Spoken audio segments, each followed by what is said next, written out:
The Durango Fire Protection District covers about 325 square miles.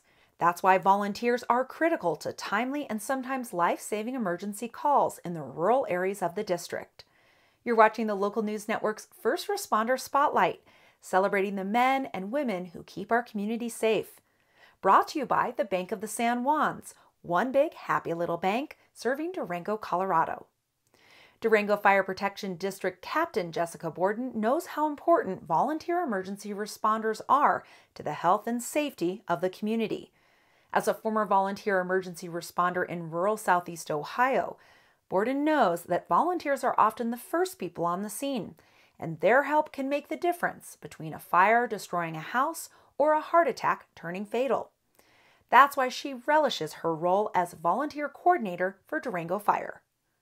And in this area, fire districts are so large. The coverage area for Durango Fire Protection District is approximately 325 square miles. So we really depend on our volunteer firefighters to be able to get to those outlying areas that have volunteer stations and get those tankers, get those volunteer engines out, like the one here behind me at Station 3.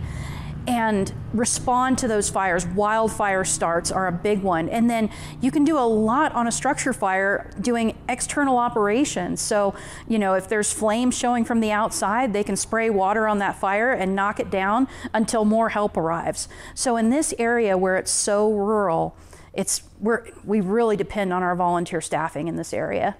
Borden is responsible for recruiting volunteer firefighters, emergency medical technicians, and paramedics for the 13 volunteer stations located outside the Durango city limits.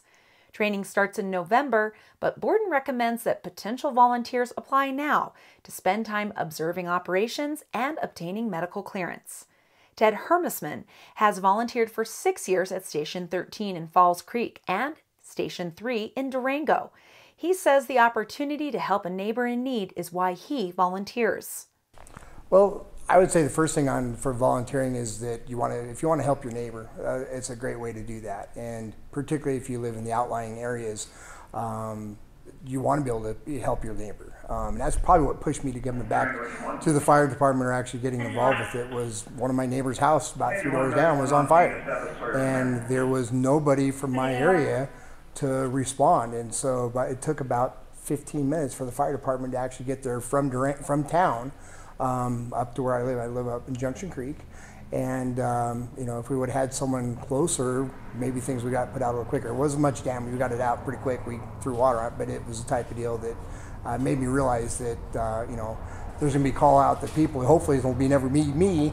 But there's people out there that always need help, and it's just a way to help give back to your community and help people around you in their time of need. When she's not calling out volunteers for an emergency or coordinating training schedules, Borden raises milk goats on her property in New Mexico. She also spends time outdoors, fly fishing the quality waters of the San Juan River, kayaking, camping, and hiking. While she loves her life outside the station, she also relishes the opportunity to help volunteers become the best they can be. I love my volunteers. Yeah. You can't find better people who want to volunteer their time to, help their community and literally put their lives at risk to save their neighbors. And so I have the utmost respect for, people who volunteer. And when I was a kid, I went and I talked to a career firefighter one time, and I said I wanted to be a professional firefighter.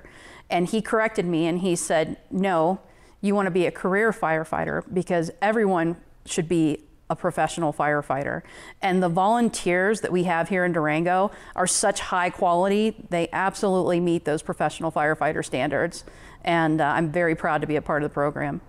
If you're interested in becoming a volunteer first responder, visit durangofire.org and search for volunteer program, or attend a volunteer informational meeting held the first Monday each month from April through September. Thanks for watching our First Responder Spotlight, brought to you by the Bank of the San Juans. I'm Wendy Graham-Settle. There's a certain type of person that thrives in Colorado. Strong, independent, fierce. We should know. We were born here. Bank of the San Juans. One big happy little bank.